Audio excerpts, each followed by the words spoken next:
Hello students, welcome everyone. আমরা এর আগে সরল সুদের অঙ্ক করেছিলাম। সরল সুদের চ্যাপ্টার কমপ্লিট হয়েছে। সরল সুদের পর আজকে আমরা নতুন চ্যাপ্টার চক্রবৃদ্ধি সুদ, দশম শ্রেণীর যে নতুন চ্যাপ্টার চক্রবৃদ্ধি সুদ আজকে স্টার্ট করব। সরল সুদের ক্ষেত্রে যে ফর্মুলা ছিল, দেখো সরল সুদের ক্ষেত্রে ফর্মুলা ছিল যে PRT/100 সুদ নির্ণয় করার ফর্মুলা। কিন্তু এক্ষেত্রে একটু ফর্মুলাটা অন্যরকম হবে। আজকের ক্লাস যারা প্রথম দেখছো, সরল সুদের চ্যাপ্টারটা অবশ্যই দেখবে, তো অন্তত কনসেপ্টের ক্লাসটা তো অনেক বুঝতে সুবিধা হবে, কারণ সরল সুদ আগে জানা প্রয়োজন, তারপর চক্রবৃদ্ধি সুদ। চক্রবৃদ্ধি সুদের ক্ষেত্রে আমি জাস্ট একটা উদাহরণ দিচ্ছি। দেখো সরল সুদের ক্ষেত্রে যদি 100 টাকার সুদ একটা নির্দিষ্ট পার্সেন্টে এক বছর যদি 10 টাকা হয়, দ্বিতীয় বছরও 10 টাকা হবে, তৃতীয় বছরও 10 টাকা হবে, প্রতি বছর 10 টাকা 10 টাকা 10 টাকা একই হারে হয়ে যাবে। কিন্তু চক্রবৃদ্ধি সুদের ক্ষেত্রে বিষয়টা সেরকম নয়। মনে করো প্রথম বছরে 10 টাকা হলো, একমাত্র এটা একটা শর্ট কোশ্চেন আছে, মনে রাখবে, একমাত্র প্রথম বছরেই চক্রবৃদ্ধি সুদ এবং সরল সুদের পরিমাণ সমান হয়। প্রথম বছর চক্রবৃদ্ধি সুদ এবং সরল সুদের পরিমাণ সমান হবে, এটা 10 টাকা হলে ওটাও 10 টাকা। কিন্তু দ্বিতীয় বছর, পরের বছর থেকেই চক্রবৃদ্ধি সুদের পরিমাণ প্রতি বছর বাড়তে থাকবে। ধরো 100 টাকার যদি চক্রবৃদ্ধি সুদ প্রথম বছর 10 টাকা হয়, দ্বিতীয় বছর তখন আসল হয়ে যাবে 100 + 10 110 টাকার উপর সুদ চাপবে। মানে চক্রবৃদ্ধি সুদ মানে কি, সুদের ওপর সুদ চাপছে, এটা হচ্ছে চক্রবৃদ্ধি সুদ। দ্বিতীয় বছর 110 টাকার উপর সুদ চাপবে, ধরো 11 টাকা হলো, তার মানে 121 টাকা হয়ে গেল। তারপরে বছর মূলধন হয়ে যাবে 121 টাকা, এবার 121 টাকার উপর সুদ চাপবে। এইভাবে ক্রমাগত বাড়তে থাকবে, ঠিক আছে। প্রথম বছর ধরো 11 টাকা হলো, প্রথম বছর 10 টাকা, তারপর 11 টাকা, তারপর 12 টাকা, এইভাবে সুদ বাড়তে থাকছে। কিন্তু সরল সুদের ক্ষেত্রে বিষয়টা একই রকম, যে প্রত্যেক বছর 10 টাকা 10 টাকা 10 টাকা একই হারে সুদ থাকতে থাকবে। তাহলে যদি এরকম কোশ্চেনে আছে যে কোন বছর বা কত বছর পর্যন্ত সরল সুদ এবং চক্রবৃদ্ধি সুদের পরিমাণ সমান হয়, তাহলে শুধুমাত্র প্রথম বছরে সরল সুদ এবং চক্রবৃদ্ধি সুদের পরিমাণ সমান হয়, এটা উত্তর হবে, ঠিক আছে। দেখো সরল সুদের যে সুদ নির্ণয় করার ফর্মুলা ছিল PRT/100 এত টাকা, এইটা ছিল। কিন্তু চক্রবৃদ্ধি সুদের ক্ষেত্রে ফর্মুলা হচ্ছে আসল যদি P হয়, P টাকার বার্ষিক R% সরল সুদের হারে n বছরের সুদ, এইটা পাওয়ার n, P × 1 + R/100 to the power n, এইটা হচ্ছে সমূল চক্রবৃদ্ধি। সমূল চক্রবৃদ্ধি বা চক্রবৃদ্ধি হারের সুদ আসল যেটা হচ্ছে, ঠিক আছে, n বছরের। তাহলে এইটা থেকে শুধু সুদ নির্ণয় করতে হলে কি হবে, চক্রবৃদ্ধি সুদ যেটা, চক্রবৃদ্ধি সুদ হবে P × 1 + R/100 পাওয়ার n মাইনাস P টাকা, এইটা হয়ে যাবে, ঠিক আছে। আচ্ছা, এইটা হচ্ছে চক্রবৃদ্ধি সুদ। এবার বিষয়টা একটু অন্যদিকে যাই। বিভিন্ন রকমের অঙ্ক থাকে চক্রবৃদ্ধি সুদের ক্ষেত্রে।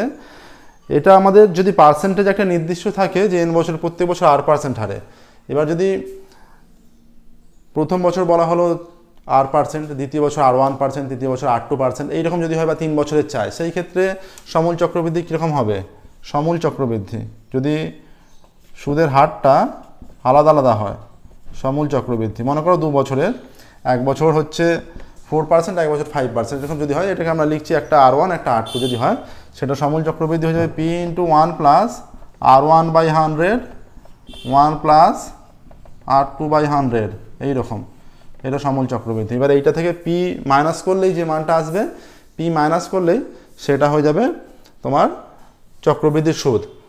এবার আরেকটু অন্যরকম বিষয়ে যাই, যদি সুদের 6 মাস অন্তর সুদ দেয়া থাকে বা সুদের পর্ব দুটো, 6 মাস অন্তর হলে 6 মাস + 6 মাস 1 বছর হচ্ছে, বার্ষিক সুদের হার মনে করো R%। বার্ষিক সুদের হার যদি R% হয় এবং সুদের পর্ব যদি দুটো হয়, সেক্ষেত্রে সমূল চক্রবৃদ্ধি কত হবে, P × 1 + R/2 হয়ে যাবে। সুদের হার R% হলে বার্ষিক সুদের হার, যেহেতু দুটো পর্ব 2 দিয়ে ভাগ হয়ে যাচ্ছে, /100, এখানে 2, আর যত বছর তত, এটা n বছর বললে n বছরে, ঠিক আছে। মানে সেটা 6 মাস = 12 মাসে 1 বছর, 6 মাস = কত বছর, সেইভাবে ঘুরিয়ে নিতে হবে, ঠিক আছে, মানটাকে। আচ্ছা, সুদের পর্ব 2 হলে এটা, যদি সুদের পর্ব মনে করো 4 হয়, মানে 3 মাস অন্তর মনে করো দিচ্ছে, সেক্ষেত্রে কীরকম হবে, সেক্ষেত্রে হয়ে যাবে একই রকম P × 1 + এটা, তাহলে 4 হলে 4/100, এটা 4n, যত বছর বলবে, nটা যত বছর, ঠিক আছে। এবার মনে করো যে এইটা যদি বলে যে 9 মাসের, তাহলে এটা সূত্র কীরকম হবে, P × 1 + R/4/100, 4 × 9 মাস মানে কত বছর, 12 মাস মানে 1 বছর, 1 মাস মানে এই যে 12 মাসে 1 বছর, 1 মাস মানে 1 এর 12 বছর, আর 9 মাসে 9/12 বছর, এটা কেটে দিলে 3/4 হচ্ছে, 3 দিয়ে কাটলে 3 × 9 3 4, 3/4, তাহলে এটা × 3/4 হয়ে যাচ্ছে, এত টাকা হয়ে যাবে, ঠিক আছে, 9 মাসের হলে। তাহলে P into 1 plus R by 4/100, ঠিক আছে, পাওয়ারে 4 ইন্টু 3/4 টাকা। তাহলে এইগুলো হচ্ছে টোটাল ফর্মুলাগুলো রেডি করবে। এবার এইগুলো হচ্ছে সমূল চক্রবৃদ্ধি। এইটা থেকে যদি শুধু সুদ চায় তখন আসলটা, প্রত্যেক ক্ষেত্রে আসলটা বিয়োগ করতে হবে। প্রত্যেক ক্ষেত্রে সমূল চক্রবৃদ্ধি নির্ণয় হচ্ছে, প্রত্যেক ক্ষেত্রে আসল বিয়োগ করলে তখন শুধু সুদ নির্ণয় হবে। এবার দেখো এইগুলো ভালো করে তৈরি রাখবে, যেগুলো হলো এগুলো তৈরি রাখলেই প্রত্যেকটা অঙ্ক তোমরা পারবে। আমরা একের অঙ্ক থেকে শুরু করছি, দেখো 6.1-এর।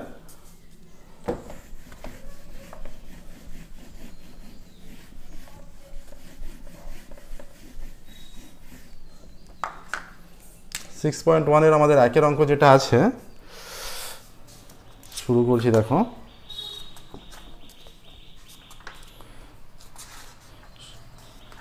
আমার কাছে 5,000 টাকা আছে, ওই টাকা আমি একটি ব্যাংকে 8.5% হারে আমার কাছে 5,000 টাকা আছে, ওই টাকা একটি ব্যাংকে জমা রাখছে, ঠিক আছে। তাহলে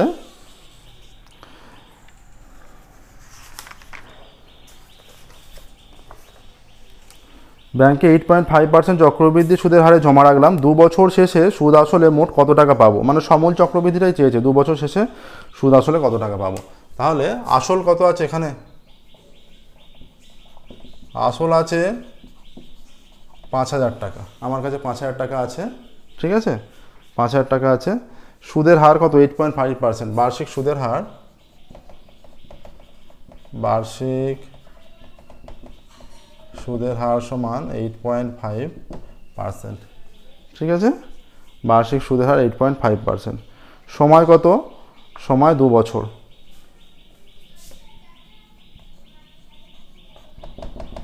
সময় সমান 2 বছর, ঠিক আছে।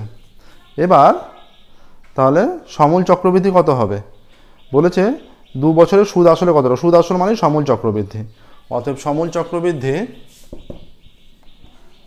2 বছরে সমূল চক্রবৃদ্ধি সমান, তাহলে পি মানে 5,000 ইন্টু 1 প্লাস আর এর মান 8.5/100, তারপরে এন এত টাকা, এটা সমূল চক্রবৃদ্ধি। এটা হয়ে যাচ্ছে 5,000। তাহলে এটা কত হবে, যদি আমরা দশমিক তুলে দিই,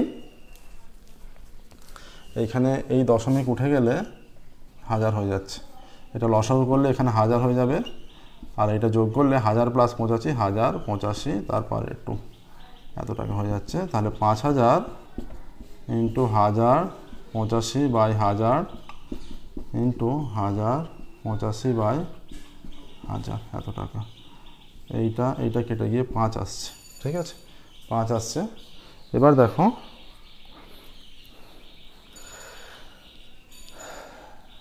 আর একটু যদি ক্যালকুলেশন করি আমরা, এখানে 1000 আসছে, এটাকে সিম্পলিফাই করলে এইটা হয়ে যাচ্ছে, দেখো নিচে 100 বা 10 বা 1000 রাখার একটা সুবিধা আছে। আমরা যদি এটা কাটাকাটি করি, কাটাকাটি করলে যদি এটা ধরো 25 এসে এলো, তখন আমাদের ভাগ করে দেখতে হবে, কিন্তু নিচে আমরা 10 যদি রাখি, ওপরের গুণটা করে নিলাম, একটা সংখ্যার আগে দশমিক বসিয়ে দিলাম। নিচে যদি 100 রাখি, ওপরে যত গুণটা একটু বড় হবে, কিন্তু ভাগ করে আর রিপিট ভাগ করে দেখতে হচ্ছে না। নিচে 100 হলে ওপরের গুণটা করে নিলাম, যে গুণফলটা এলো ওপরের, দুটো নিচে 100 আছে, সেই জন্য দুটো সংখ্যার আগে দশমিক বসিয়ে দিলাম। এবার নিচে 3টে শূন্য থাকলে 3টে সংখ্যার আগে দশমিক বসিয়ে যাবে। তাহলে এটা 5 5 25 5, 5 5 25 5, হাতে 2, 5 8 40 আর 2 42 2, 5 8 40 আর 2 42 2, হাতে 4, 4 5 0 0 4, 5 থেকে 5, এইটা আসছে, ঠিক আছে, 85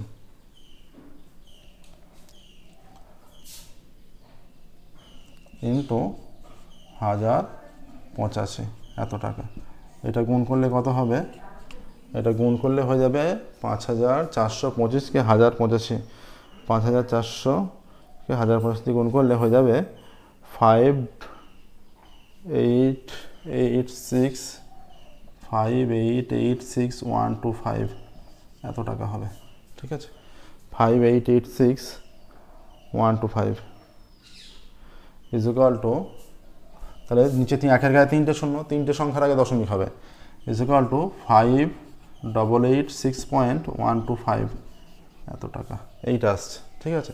তাহলে আমরা অ্যান্সার কি লিখবো, আমরা অ্যান্সার লিখবো কি, যে যেখানে 2 বছর শেষে সুদ আসলে মোট কত টাকা পাবো। অতএব 2 বছর শেষে, অতএব 2 বছর শেষে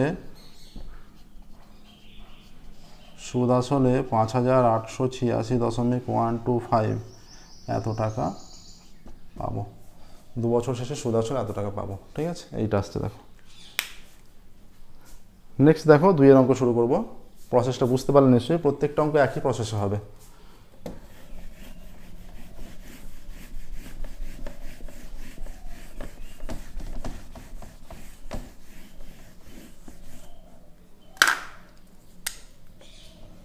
ক্লাস 10-এর সম্পূর্ণ সিলেবাস যা আমাদের প্রায় কমপ্লিটের পথে, প্লেলিস্টে আমাদের সম্পূর্ণ ক্লাস রাখা আছে, সেখান থেকে তোমরা দেখে তোমাদের সমস্যার সমাধান করতে পারবে। যেটুকু বাকি আছে এরপর শুধুমাত্র অংশীদারি কারবার, চক্রবৃদ্ধি সমাহারবৃদ্ধি করে নেওয়ার পর অংশীদারি কারবার এবং হাইট অ্যান্ড ডিস্টেন্সের অঙ্ক, বাকি সমস্ত কিছুই কিন্তু হয়ে গেছে। ঠিক আছে, সমস্ত অঙ্কই তোমরা প্লেলিস্টে পেয়ে যাবে। 2-এরটা 5000 টাকার বার্ষিক 8% সরল সুদের হারে 3 বছরের সমূল চক্রবৃদ্ধি কত হবে? তাহলে আসল কত? 5000 টাকা। আসল একই সূত্র হবে, আসল 5000 টাকা। ঠিক আছে, আসল 5000 টাকা। আচ্ছা, সুদের হার, চক্রবৃদ্ধি সুদের হার 8%। ঠিক আছে, এখানে বার্ষিক 8% চক্রবৃদ্ধি সুদের হার, সময় 3 বছর, সময় সমান 3 বছর। অতএব সমূল চক্রবৃদ্ধি, সমূল চক্রবৃদ্ধি কত হবে? 5000 × 1 + r/100 তারপরে n এত টাকা। এটা হয়ে যাচ্ছে 5000 ইন্টু এটা হয়ে যাবে 100 + 8, তার মানে 108/100 তারপরে 3 এত টাকা। এটা হয়ে যাচ্ছে 5000 × 108/100, 108/100, 108/100 এত টাকা। 2 শূন্য 2 শূন্য কাটলো। ঠিক আছে, এইখানে 50 কেটে দিলে 50, এটা 2 দিয়ে কেটে দিলে 54 হয়ে যাচ্ছে। ঠিক আছে, এবার এই 100টা কিন্তু সম্পূর্ণরূপে কাটবে না, তার মানে আমরা এটাকে 100ই রেখে দিচ্ছি। এর হয়ে যাচ্ছে 108 × 108 × 54, এইটা আসছে। ঠিক আছে, 108 × 108 × 54। এবার এই যে মানটা আসবে নিচে 100টা রাখার সুবিধা হচ্ছে আমরা দুটো সংখ্যার আগে দশমিক বসিয়ে দিতে পারবো, দুটো সংখ্যার আগে জাস্ট দশমিক বসিয়ে দিতে পারবো। ঠিক আছে, 108 × 108 × 54 গুণফল করলে হয়ে যাবে = 629856/100 এত টাকা, = 6298.56, এইটা আসছে 6298.56, 6298.56। তাহলে এখানে আমরা উত্তর লিখব 3 বছরের সমূল চক্রবৃদ্ধি কত হবে চেয়েছে। অতএব 3 বছরের সমূল চক্রবৃদ্ধি হবে, অতএব 3 বছরে সমূল চক্রবৃদ্ধি হবে 6298.56 টাকা। 3 বছরের সমূল চক্রবৃদ্ধি হবে 6298.56 টাকা। ঠিক আছে, এইটা আসছে। নেক্সট দেখো 3-এরটা, 2-এর অঙ্ক হয়ে গেল। 3-এর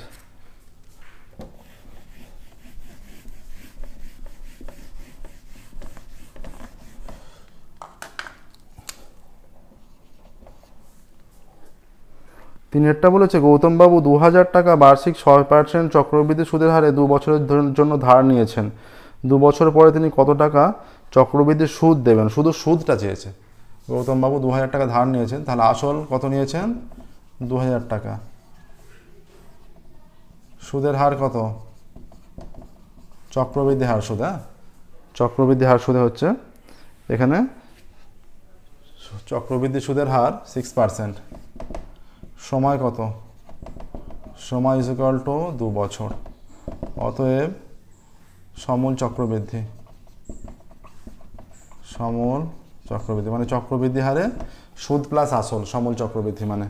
ঠিক আছে, এটা হয়ে যাবে 2000 × 1 + 6/100 পাওয়ার 2 এত টাকা। এই যে 2 বছর বলেছে, 2 বছরের জন্য এখানে 2 হলো। ঠিক আছে, এইটা এসে যাবে 2000 ইন্টু এইটা হয়ে যাবে 106/100 তারপরে 2 এত টাকা, = 2000 × 106/100 ইন্টু 106/100 এত টাকা। এই দুটো শূন্য কাটলো, ঠিক আছে। আচ্ছা, এই শূন্য কেটে যাচ্ছে। 10টা সম্পূর্ণরূপে কাটা যাবে না, 5 থাকবে। গুণ করলে কিন্তু আমাদের আবার ভাগ করে দেখতে হবে, তাই আমরা 10 আকারেই রেখে দিচ্ছি। গুণ করলে কিন্তু আবার ভাগ আকারে থেকে যাবে। তাহলে এইটা হয়ে যাচ্ছে, নিচে 10 থাকছে, এটা 106 দুগুণে 212 ইন্টু 106 এত টাকা। 212 106, 106 দুগুণে 212, এটা 6 দুগুণে 12, 2 হাতে 1, 6 কে 6 রেখে 7, 6 দুগুণে 12, এটা 0 0 0, এটা 1 দিয়ে 212, এটা 2 7 4 2 2, এইটা আসছে, ঠিক আছে। 22,472, 22,472 আসছে, ঠিক আছে।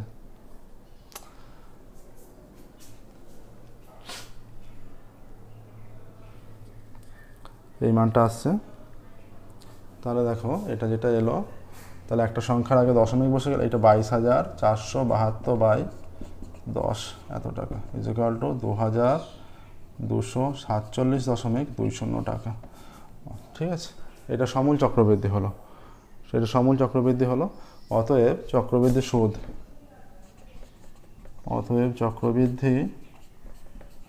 সুদ কত হবে? 2,247.20 মাইনাস 2,000 এত টাকা সমান 247.20 টাকা, ঠিক আছে। 247.20 টাকা এইটা আসছে। তাহলে আমাদের অ্যান্সার লিখতে হবে, কি চেয়েছে, তিনি কত টাকা চক্রবৃদ্ধি সুদ দেবেন। অতএব তিনি 247.20 টাকা চক্রবৃদ্ধি সুদ দেবেন, এইটা হবে। তিনি 247.20 টাকা চক্রবৃদ্ধি সুদ দেবেন। হলো, দেখো 3 অঙ্ক হলো।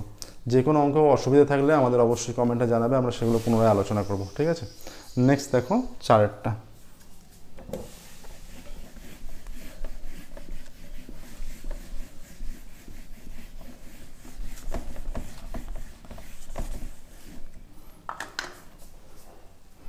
চারটা কি বলেছে? 4 অঙ্ক বলা আছে 30,000 টাকার বার্ষিক 9% চক্রবৃদ্ধি সুদের হারে 3 বছরের চক্রবৃদ্ধি সুদ নির্ণয় করি। 30,000 টাকার, তাহলে আসল কত? আসল সমান 30,000 টাকা, সময় কত? আসল 30,000 টাকা, এখানে সময় হচ্ছে 3 বছর। আর চক্রবৃদ্ধি সুদের হার ইজ ইকুয়াল টু চক্রবৃদ্ধি সুদের হার 9%। অতএব সমূল চক্রবৃদ্ধি কত? সমূল চক্রবৃদ্ধি সমান সমূল চক্রবৃদ্ধি ইজ ইকুয়াল টু চক্রবৃদ্ধি সুদটা চেয়েছে কিন্তু শুধু, ঠিক আছে। সমূল চক্রবৃদ্ধি হয়ে যাবে এখানে 30,000 ইন্টু 1 প্লাস 9/100, তার পাওয়ারে 3 বছর বলেছে এত টাকা, ইজ ইকুয়াল টু 30,000 ইন্টু 109/100, তারপরে 3 এত টাকা, is equal two 30,000 into 109/100 into 109/100 টাকা। 2 0 ক্যান্সেল, 2 0 ক্যান্সেল, ঠিক আছে। তাহলে 109 ইন্টু 109 ইন্টু 3, তাহলে 109 ইন্টু 109, 9 81 1 হ্যাঁ থাকে 8, 9 0 0 8, 9 1 9, ঠিক আছে। 900 হচ্ছে 9 81, বাকিগুলো এখানে 0 0 0, তারপর হয়ে যাচ্ছে 9 0 1, তাহলে আসছে 1 8, 9 9 18 8 থেকে 1 1 1 ইন্টু 3 3 3 8 24 4 হাতে থেকে 2, 3 8 24 2 26 6 হাতে থেকে 26 6 হাতে থেকে 2, 3 1 3 আর 2 5, 3 1 3 আসছে 35,643, 35,643 আসছে, ইজ ইকুয়াল টু 35,643 টাকা, এটা আসছে।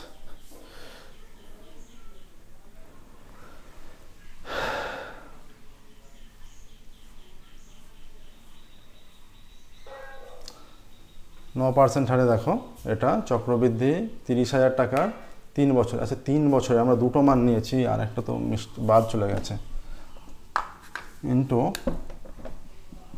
109/100। তাহলে এইখানে যেটা হয়ে যাচ্ছে, এই গুণটা তো আমরা 3 109 আসছে, তাহলে একটা ইজিক্যাল টু এখানে একটা 100 থাকবে, আর এই যে মানটা আসছে এটাকে আবার একটা 109 দিয়ে গুণ করতে হবে। তাহলে এটা 3 9 27 7, 3 9 27 7 থেকে 2, 4 9 36, 36 7 38 8 থেকে 3, 6 9 54 3 57 7 থেকে 5, 5 9 45 5 50 0 থেকে 5, 3 9 27 5 32। এইটা আসছে 0 0 0 0 0 চলে আসছে। এইটা 3 4 6 5 3 চলে আসছে 7 8 7 3 10 0 হাতে 1, 4 5 6 2 8 5 3 8 3, 3385 3885087। ঠিক আছে, তাহলে আমাদের যেটা আসছে 3885087 এত টাকা ইজ ইকুয়াল টু 38850.87 টাকা। এটা সমূল চক্রবৃদ্ধি, অতএব চক্রবৃদ্ধির সুদ। ঠিক আছে, এটা সমূল চক্রবৃদ্ধি এলো। তাহলে চক্রবৃদ্ধির সুদ কত হবে? চক্রবৃদ্ধির সুদ হবে 38,850.87 মাইনাস 30000 এত টাকা। মাইনাস করলে এখানে হয়ে যাবে 8,850.87 টাকা, 8,850.87। তাহলে এখানে কি উত্তর চেয়েছে? 3 বছরের চক্রবৃদ্ধি সুদ নির্ণয় করো। অতএব 3 বছরের চক্রবৃদ্ধি সুদ হবে, অতএব 3 বছরের চক্রবৃদ্ধি সুদ হবে 8,850.87 টাকা। এইটা আসছে। দেখো এই যে চক্রবৃদ্ধি সুদের ক্ষেত্রে প্রসেস কিন্তু একটাই, কিন্তু গুণটা এখানে একটু বড় বড় গুণ থাকবে বেশিরভাগ অঙ্কে। ঠিক আছে, এখানটা গুণটা করেছি আমরা, এটা একটু মুছছে। দেখো ক্যালকুলেশন একটু বড় বড় আছে, ক্যালকুলেশনগুলো কিন্তু করতে হবে। ঠিক আছে, চক্রবৃদ্ধি সুদের সূত্র একই আছে, কিন্তু প্রত্যেকটা অঙ্কই একটু ক্যালকুলেশন এখানে বড় আছে, প্রত্যেকটা অঙ্কে ক্যালকুলেশন একটু বড় বড় থাকবে। ক্যালকুলেশনগুলো কিন্তু নিজেকে খেটে করতে হবে। এবার দেখো 4 অঙ্ক হয়ে গেল, 5-এরটা দেখো। 5-এর অঙ্ক দেখবে, 5-এর অঙ্ক কি বলেছে দেখি। 5-এর অঙ্ক এখানে বলেছে যে বার্ষিক 5% চক্রবৃদ্ধি সুদের হারে, বার্ষিক 5% চক্রবৃদ্ধি সুদের হারে 80,000 টাকার 2.12 বছরের সমূল চক্রবৃদ্ধি কত হবে? তাহলে আমরা প্রথমে 2 বছরে নির্ণয় করে নেব। 5-এর 2 বছরে বের করতে গেলে একটু অসুবিধা হবে, মানে 2.12কে ভাঙলে 5-এর 2 হচ্ছে, একটু অসুবিধা হবে। আমরা প্রথমে 2 বছরে বের করে নেব। সেখানে কি চেয়েছে? 2.5 বছরের সমূল চক্রবৃদ্ধি। তাহলে 5-এরটা দেখো, প্রথমে যেটা করব আমরা, আসল কত? আসল ইজ ইকুয়াল টু 80,000 টাকা।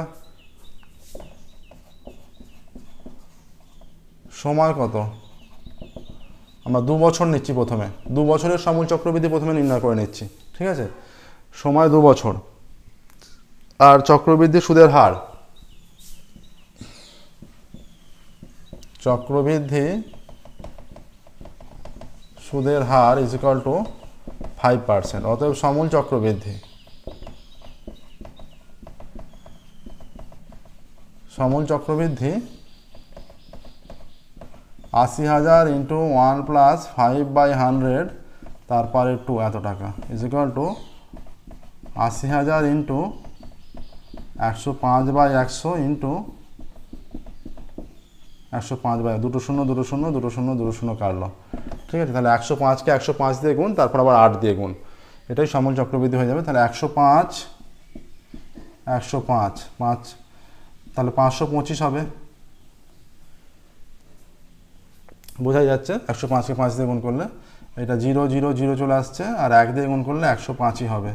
তাহলে যেটা চলে আসছে 5 2, 5-এর মাঝে 10 হাতে 1 1 1, এইটা আসছে। এটাকে আবার 8 দিয়ে গুণ, 5 8 40 0 হাতে 4, 5 8 40 0 হাতে 4, 8 2 16 আর 4 20 0 হাতে 2, 8 0 0 2, 8 1 8 8 1 8, 88,200 টাকা এইটা। এবার 88,200 টাকার এটা 2 বছরে নির্ণয় হয়েছে, 2 বছরে নির্ণয় হয়েছে, আর 2.5 বছরের চেয়েছে, তাহলে আরও হাফ বছর পড়ে আছে। এবার 88,000 200 টাকার 5%,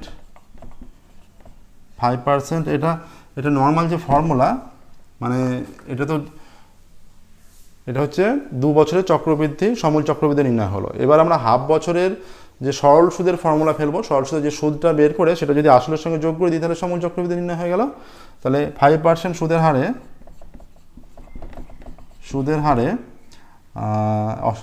5% সুদের হারে হাফ বছরের সুদ,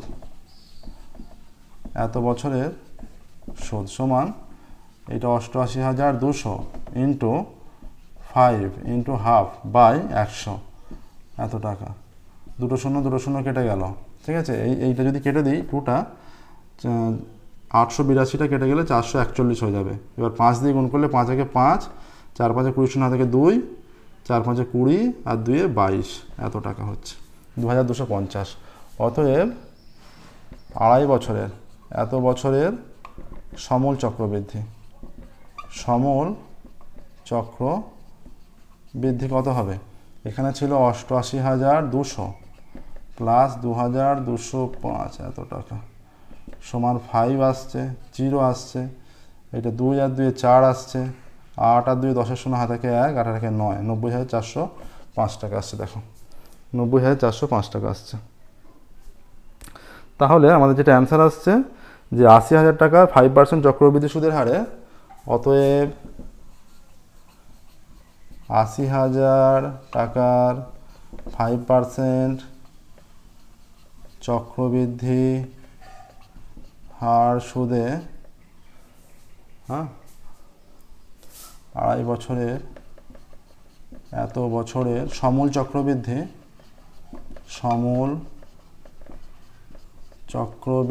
90,405 টাকা, এইটা আসছে 90,405 টাকা আসছে। দেখো হলো 5-এর অঙ্ক। নেক্সট দেখো 6-এর অঙ্ক। টোটাল 25টা অঙ্ক আছে, 6-এরটা দেখো।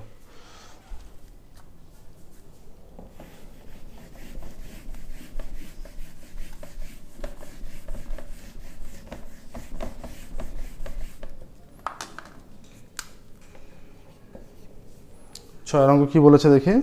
ছন্দাদেবী বার্ষিক 8% চক্রবৃদ্ধি সুদের হারে কিছু টাকা 2 বছরের জন্য ধার করেন। চক্রবৃদ্ধি সুদ 2,496 টাকা হলে ছন্দাদেবী কত টাকা ধার করেছিলেন? আমরা মনে করি ছন্দাদেবী পি টাকা ধার করেছিলেন। ধরি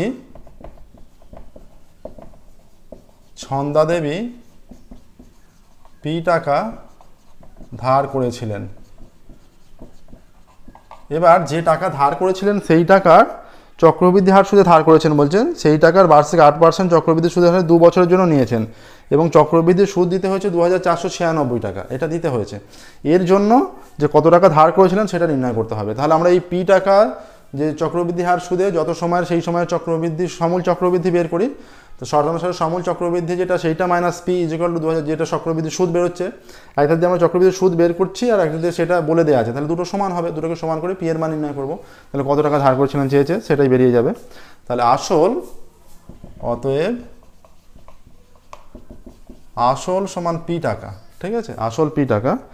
আচ্ছা, সময় 2 বছর, সুদের হার 8%, সুদের হার সমান 8% আর সময় 2 বছর, ঠিক আছে, সময় 2 বছর। তাহলে অতএব সমূল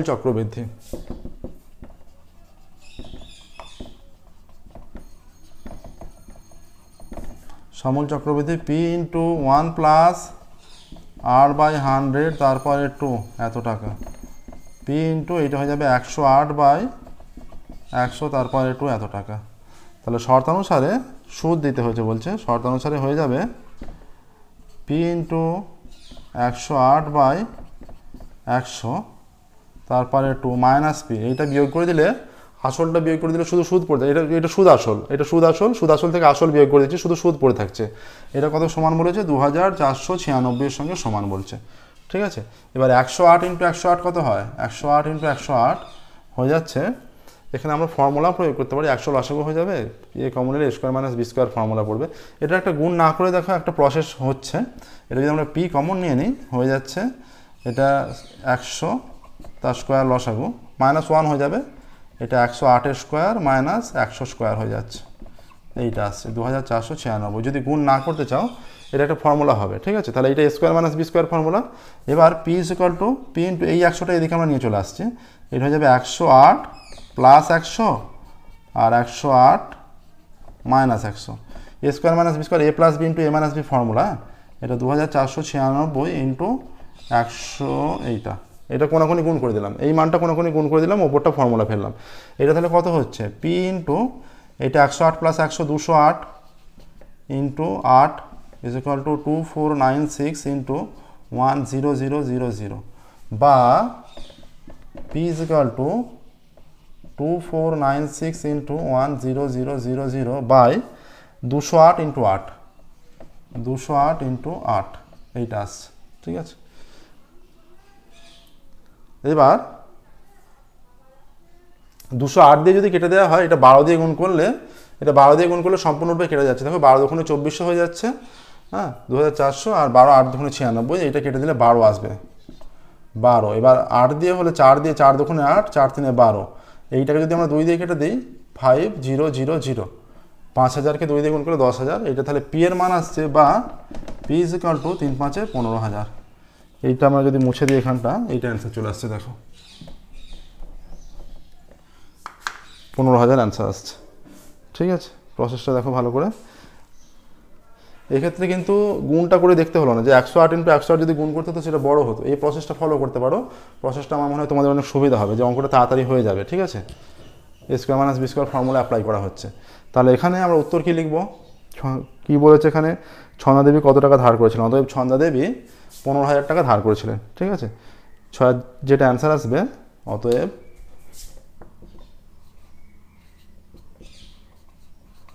ছন্দা দেবী 15,000 টাকা ধার করেছিলেন, ছন্দা দেবী 15,000 টাকা ধার করেছিলেন, ঠিক আছে। এটাই আসছে, দেখো প্রসেসটা দেখে নাও। যে কোনো অঙ্ক অসুবিধে থাকলে আমাদের কমেন্টে অবশ্যই জানাবে, আমরা সেই অঙ্কগুলো পুনরায় আলোচনা করব, ঠিক আছে। যে কোনো অঙ্ক অসুবিধা থাকলে অবশ্যই জানাবে।